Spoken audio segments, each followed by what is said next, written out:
नमस्कार, छत्तीसगढ़ है round up आप देख रहे हैं। आपके साथ मैं हूं पुनीत। खबर रायपुर से बता रहे हैं आपको। इस वक्त की बड़ी खबर यह कि यूनिफाइड कमांड की बैठक कल होने वाली है। अहम बैठक है जिसमें मुख्यमंत्री भूपेश बघेल अध्यक्षता करेंगे। इसमें गृह मंत्री ताम्रध्वज साहू भी शामिल होंगे और सुरक्षा बलों के अफसर भी शामिल रहने वाले हैं। नक्सल ऑपरेशन की समीक्षा और रणनीति तैयार की जाएगी इस बैठक। यूनिफाइड कमांड की बैठक है, यानी कि सभी सुरक्षा बलों के जो अफसर हैं वो बैठक में मौजूद रहने वाले हैं। समन्वय के साथ कैसे काम करना है इसकी रणनीति तैयार होगी, क्योंकि इसको लेकर पहले भी सवाल उठते रहे हैं, लेकिन अब स्थितियां बदली हुई हैं। नक्सल मोर्चे पर सरकार को न केवल कामयाबी मिल रही है बल्कि घटनाओं में भी कमी आई, और इस लिहाज से कल ये होने वाली जो बैठक है ये काफी महत्वपूर्ण रहने वाली है, क्योंकि अभी तक नक्सल ऑपरेशन जो चलाए जा रहे हैं सामंजस्य बहुत अच्छे से चल रहा है और उसमें कामयाबी भी मिल रही है। और ऐसे में नई रणनीति और बनाई जाएगी कि इसको और कैसे मजबूत किया जाए और नक्सलियों को कैसे और बैकफुट पर लाया जाए। गृह मंत्री शामिल होंगे, सुरक्षा बलों से जुड़े अधिकारी मौजूद रहेंगे। मुख्यमंत्री इस बैठक की अध्यक्षता करने वाले हैं। कल ये बैठक होगी, समीक्षा की जाएगी। अभी तक जो हुआ उसकी समीक्षा की जाएगी।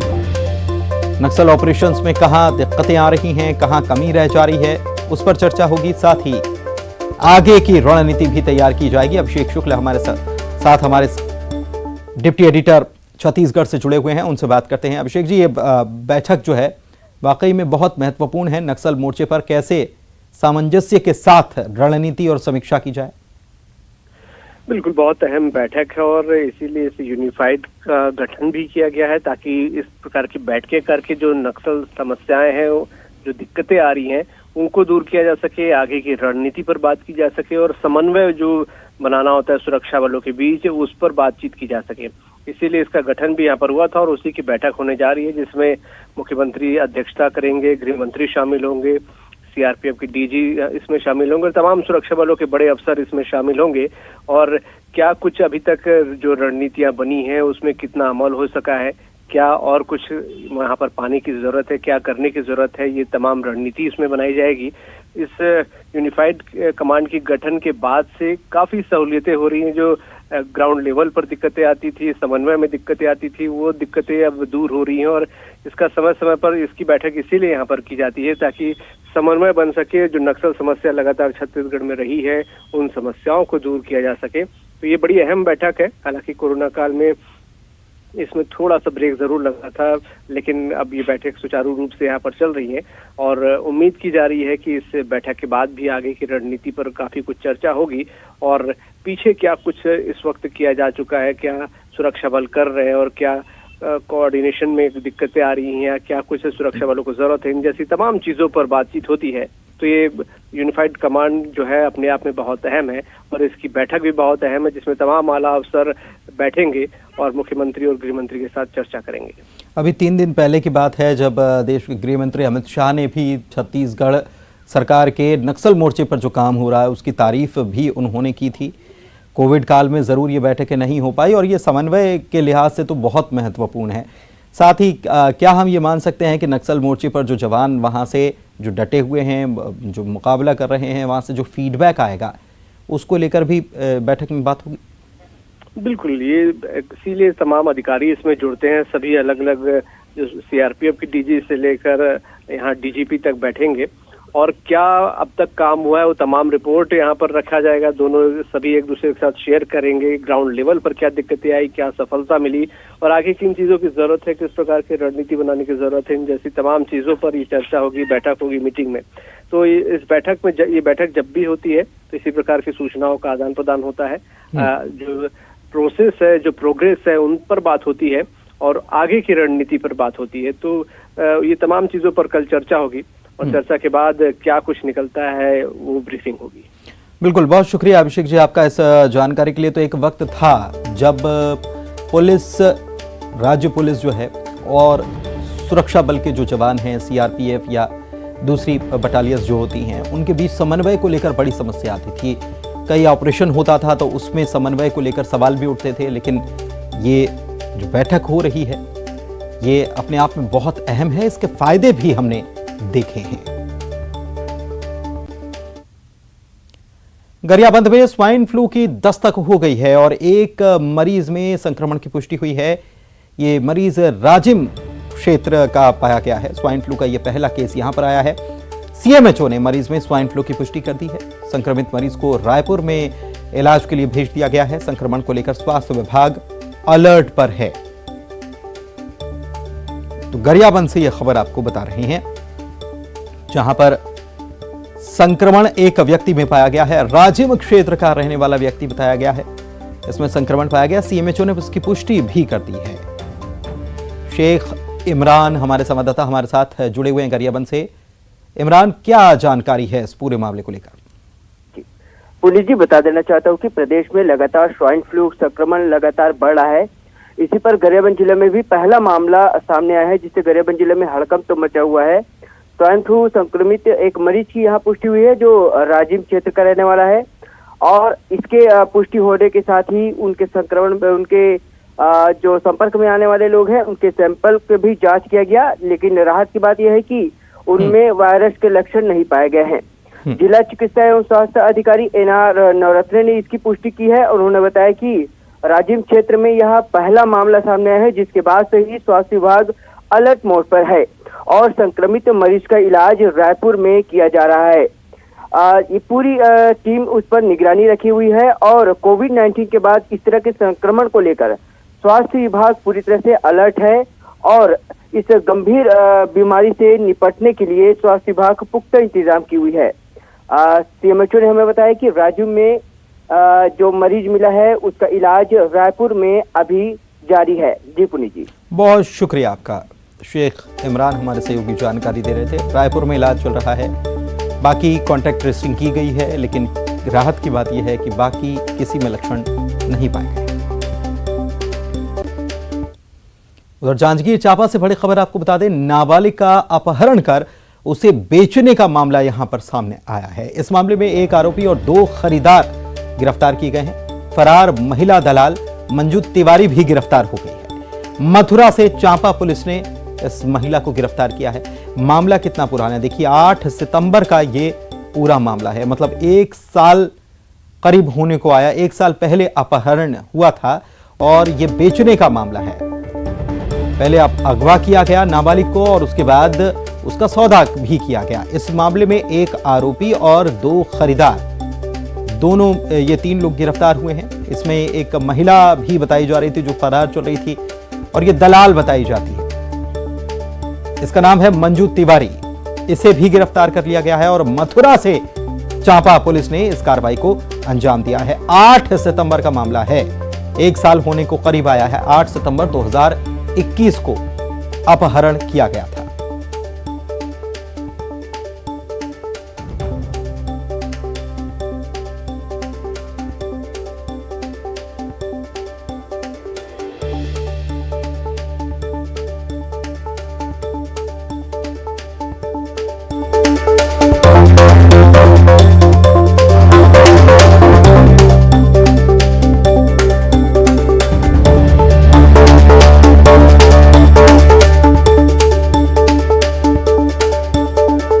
जांजगीर चांपा से इस वक्त की बड़ी खबर, नाबालिग को अगवा किया गया और उसे बेच दिया गया। इस मामले में एक आरोपी, 2 खरीदार गिरफ्तार हुए हैं। एक महिला भी गिरफ्तार हुई है, फरार चल रही थी। नाम है मंजू तिवारी और ये काम करती थी दलाली का। इसे गिरफ्तार किया है मथुरा से। 1 साल पहले का मामला, 8 सितंबर 2021 को अपहरण हुआ था और तब से पुलिस इस पूरे मामले की छानबीन में लगी हुई थी। अब जाकर जब 1 साल होने को आया, तब जाकर पुलिस को इस मामले में कामयाबी मिली। दलाल मंजू तिवारी भी गिरफ्तार इस मामले में हो चुकी है और 3 लोग और गिरफ्तार हुए हैं। एक आरोपी है और 2 खरीदार हैं जिन्होंने सौदा पटाया था। रोहित शुक्ला हमारे संवाददाता हमारे साथ जांजगीर चांपा से जुड़े हुए हैं। पूरे मामले को समझते हैं रोहित से। रोहित, विस्तार से बताइए। देखिए पुनीत, पूरा मामला जो है काफी संगीन है, क्योंकि जिस तरीके से नाबालिग को अपहरण कर बेचने का जो मामला आया है, ये निश्चित ही हैरत कर देने वाली बात है। पूरा मामला 2 वर्ष 2021 का है, जहां पर 8 सितंबर को जो 2021 को जो नाबालिग लड़की है अपनी सहेली के घर में फंक्शन में गई हुई थी और इसी दौरान उसकी मुलाकात वहां हेम कुमार भार्गव नामक युवक से हुआ था, जिससे उसे नशीला खाद्य पदार्थ खिलाया और खिलाने के बाद जो है उसे अपहरण करके वो मथुरा ले गया। मथुरा ले जाने के बाद उसने वहां एक जो महिला तस्कर थी मंजू तिवारी, उसके माध्यम से उसने उसकी खरीदी बिक्री शुरू की और 2 लोगों ने उसकी खरीदारी की थी और 2 लोगों ने खरीदारी करने के बाद जो है उसके साथ कई गलत कृत्य भी किए थे। किसी तरीके से जो नाबालिग है उसके हाथ में मोबाइल लगा और उसने जो है इस पूरी घटना की सूचना अपने परिजनों को दी। परिजनों को जैसे ही इस घटना की जानकारी मिली, तत्काल परिजनों ने चापा थाना पहुंच करके इस मामले की सूचना चापा पुलिस को दिया और वर्ष 2021 में ही 26 सितंबर को जो है इस मामले में चापा पुलिस ने अपराध दर्ज किया गया, टीम गठित की गई और जो मथुरा के चाइल्ड केयर लाइन है और मथुरा पुलिस टीम है उसकी मदद से जो है नाबालिग को सकुशल बरामद किया गया। लेकिन जो आरोपी थे वो भनक लग गया उन्हें अपराध के संबंध में और वो फरार हो गए थे। हालांकि नाबालिग को सकुशल बरामद कर पुलिस टीम चापा ले आई थी, लेकिन अपराधी फरार थे और उनकी सरगर्मी से तलाश की जा रही थी। इसमें मैं पुलिस बता दूं आपको कि 3 आरोपियों को तो चापा पुलिस ने गिरफ्तार कर लिया था और इसमें जो महिला तस्कर मंजू तिवारी थी वो फरार थी और अभी कुछ देर पहले ही हमें अपने सूत्रों से और पुलिस के माध्यम से यह जानकारी मिली है कि बेंगलुरु से उसे जो है चापा पुलिस बेंगलुरु से गिरफ्तार किया, यानी कि यह बहुत बड़ा नेटवर्क है। मथुरा, उत्तर प्रदेश और कर्नाटक, कहां तक तार फैले हुए हैं, कहां तक इनका जाल है। पूछताछ होगी तो बहुत खुलासा हो जाएगा। बहुत शुक्रिया रोहित आपका इस बात। जशपुर से बड़ी खबर बता रहे हैं, ऑटो पार्ट्स के गोदाम में आग लगने की घटना सामने आई है और आग इतनी भीषण है कि इसको बुझाने के लिए कोशिशें लगातार की जा रही हैं। स्थानीय लोग आग बुझाने की कोशिश में लगे हुए हैं, बाल्टियों से पानी ला लाकर आग को बुझाने का काम चल रहा है। देखिए ये आग कितनी भीषण है। ऑटो पार्ट्स का ये गोदाम बताया जाता है और लगातार इस आग को बुझाने की कोशिश की जा रही। कुनकुरी शहर में नेशनल हाईवे पर यह गोदाम है। जय स्तंभ चौक की घटना, आग से लाखों रुपए के नुकसान की आशंका। दीपक हमारे संवाददाता हमारे साथ जुड़े हुए हैं।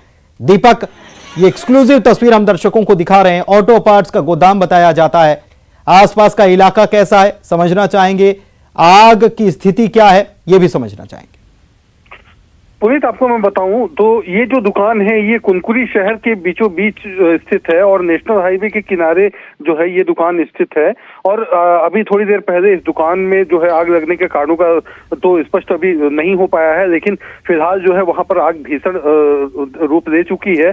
और सबसे बड़ी बात है कि आग को जो है शहरवासी वहां पर एकजुट होकर बुझा रहे हैं, क्योंकि शहर में आग बुझाने के कोई इंतजामात नहीं है। लोग अपने अपने घरों से किसी भी तरीके से पाइप जोड़कर और बाल्टियों के सहारे जो है आग बुझाने की कोशिशें कर रहे हैं और फिलहाल जो है आग लगातार बढ़ती जा रही है। और इस गोदाम के थोड़े से एक फ्लोर ऊपर में एक म्यूजिक स्टूडियो भी है जहां पर रिकॉर्डिंग होती है। आग वहां तक पहुंच चुकी है और इस मकान के पीछे जो है इसी जो ऑटो पार्ट्स दुकान के जो मालिक हैं उनका जो है निवास है और वो पूरे निवास के साथ परिवार के साथ वहां निवासरत हैं। तो धीरे धीरे आग वहां बढ़ रही है और जशपुर जिला मुख्यालय से जो है फायर ब्रिगेड रवाना कर दी गई है, अधिकारियों का कहना है।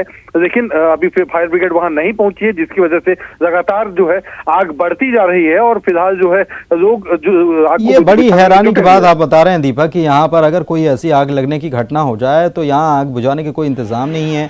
आप बता रहे हैं कि जिला मुख्यालय से फायर ब्रिगेड को रवाना किया गया, कितना वक्त लगता है यहाँ तक पहुंचने में? पुलिस में आपको सबसे अहम बात बताऊं तो लगभग 4 माह पूर्व जो है कुनकुरी शहर में ही एक प्लाईवुड की दुकान में जो है भीषण आग लगी थी और इस आग की चपेट में आकर जो है जो दुकान है उसका सारा सामान तो जला था, उसके पीछे निवासरत जो परिवार है वो पूरे घर तक आग लग गई थी और इस पूरे हादसे में एक महिला की मौत हो गई थी और एक महिला जो है जिंदा जलकर उनकी जान चली गई थी। और इस घटना के बाद स्थानीय शहरवासियों ने जो है विरोध जताया था, जिसके बाद एक फायर ब्रिगेड कुनकुरी शहर के लिए देने की घोषणा तो की गई थी, लेकिन अब तक वहां पर फायर ब्रिगेड नहीं पहुंची है। और 4 महीने बाद जो है आज एक फिर से हादसा हुआ और इसी तरीके से वहां पे जो है लगातार लापरवाही देखी जा रही है, क्योंकि अब जो है आग लगातार बढ़ती जा रही है और धीरे से ये आग जो है जो परिवार के जो रिहायशी जो उनका आवास है वहां तक पहुंच जाएगी। और जो जिला मुख्यालय से दूरी अगर आपको बताऊं तो लगभग 40 से 45 मिनट का समय लगता है कुनकुरी शहर पहुंचने में जिला मुख्यालय से। तो इस तरह की स्थिति यहाँ पर लापरवाही जो है देखी जा रही है और जो प्रशासनिक अमला है वो भी मौके पर पहुंच चुका है और लोगों को जो है आग से दूर रखने की कोशिश कर रहा है। वहीं बताया जा रहा है कि फायर ब्रिगेड की गाड़ी थोड़ी देर में वहां पर पहुंच जाएगी और आग बुझाने की कोशिशें की जाएगी, लेकिन देखना होगा कि तब तक कहीं ज्यादा देर ना हो जाए। शुक्रिया दीपक आपका इस जानकारी के लिए।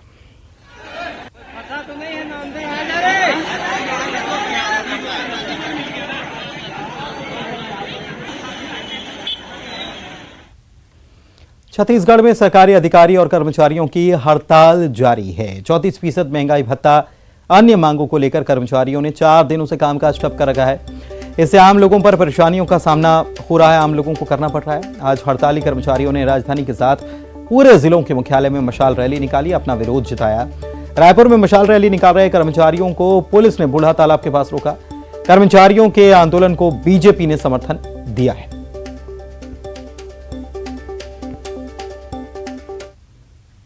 उधर कोरबा की बात करें तो करतला ब्लॉक में स्कूलों में तैनात सफाई कर्मियों ने अपने नियमितीकरण की मांग को लेकर प्रदर्शन फिर से किया। बीते 12 सालों से ये सफाई कर्मी 70 रुपए प्रतिदिन मेहनताना, जी हां, मात्र 70 रुपए एक दिन का मेहनताना मिलता है इनको सफाई करने का। इस पर ये लोग काम कर रहे हैं। इन लोगों का कहना है कि इतनी महंगाई के समय में 2300 रुपए में परिवार का भरण पोषण हम करें तो कैसे करें। इससे पहले आपको बता दें कि 20 अगस्त को भी सफाई कर्मियों का दल मुख्यमंत्री से मिलने रायपुर गया था। यहां मेहनताना 2300 रुपए से बढ़ाकर 2600 रुपए करने की मांग की गई थी। अभी 20/8/2022 को हम लोग को सीएम माननीय श्री भूपेश बघेल जी वहाँ मंत्रालय में बुलाए थे और हम लोग को 200 रुपये दे रहे थे माननीय सचिव के माध्यम से। तो वो अपने तरफ से बोले कि मैं 100 रुपये अपने तरफ से दे रहा हूँ। मान के चलो हम लोग को 300 रुपये दे रहे थे, मंथली में भी मानसिक हम लोग को वेतन है 2300 रुपये है, उसको टोटल 26 रुपये देने के तैयार है वो। पर आप ही बताइए सर, मीडिया के माध्यम से मैं सबको अवगत कराना चाहता हूँ कि आज के डेट महंगाई के ज़माने में 2300 रुपये में किसका भरण पोषण होगा। हम लोग का छोटा छोटा बाल बच्चा है। आज के डेट में 2300 हम लोग जिसको सफाई कर्मचारी मतलब मिला थे, 2300 में आज 1 टिपा तेल नहीं मिला थे। तो हम क्या करें। सरकार से ये कहना चाहते हैं कि आज अंशकालीन से पूर्णकालीन हो जाए तो हमारे परिवार नन्हे मुन्ने बच्चे लोग तो बढ़िया पढ़ा सको। 2600 रुपए या 2300 रुपए में घर किसी का चलेगा तो कैसे चलेगा। भिलाई पावर हाउस में सी मार्ट बनकर तैयार है, जहां पर महिला स्व सहायता समूह के तैयार किए गए उत्पादों को विक्रय किया जाएगा। मुख्यमंत्री भूपेश बघेल इसका लोकार्पण करेंगे। सी मार्ट को महिलाएं ही संचालित करेंगी। इसके नजदीक मदर्स मार्केट भी बनाया गया है, इसे भी महिला स्व सहायता समूह की महिलाएं ही संचालित करेंगी। महिला स्व सहायता समूह के द्वारा उत्पादित उत्पादों को एक बेहतर मार्केट उपलब्ध कराने के लिए भिलाई में सी मार्ट बनकर पूरी तरह से तैयार हो गया है। मैं आपको दिखाना चाहूँगा कि कितनी खूबसूरती के साथ इस सी मार्ट को तैयार किया गया है, जहाँ पर हर तरह के आइटम छत्तीसगढ़ की संस्कृति में रचे बसे हर एक आइटम यहाँ बखूबी संजोए गए हैं और उसका विक्रय किया जाएगा। चाहे वो आर्ट की बात किया जाए, चाहे महिलाओं द्वारा उत्पादित किसी सजावटी सामान की बात किया जाए, चावल की बात किया जाए, फूड आइटम, हर्बल आइटम, तमाम ऐसी चीज़ें जो छत्तीसगढ़ से संबंधित है वो यहाँ पर बखूबी देखी जा सकती। रायपुर से बड़ी खबर, सीएम भूपेश बघेल ने निर्देश दिए हैं। 1320 मेगावाट के नए बिजली प्लांट लगाने के निर्देश दिए हैं। भविष्य की ऊर्जा की मांग को देखते हुए, ऊर्जा की खपत को देखते हुए यह फैसला लिया गया है। राज्य बनने के बाद पहली बार 1320 मेगावाट का प्लांट लगाया जाएगा। कोरबा पश्चिम में यह नया बिजली का प्लांट लगाया जाएगा। ऐसी बड़ी खबर इस वक्त आ रही है।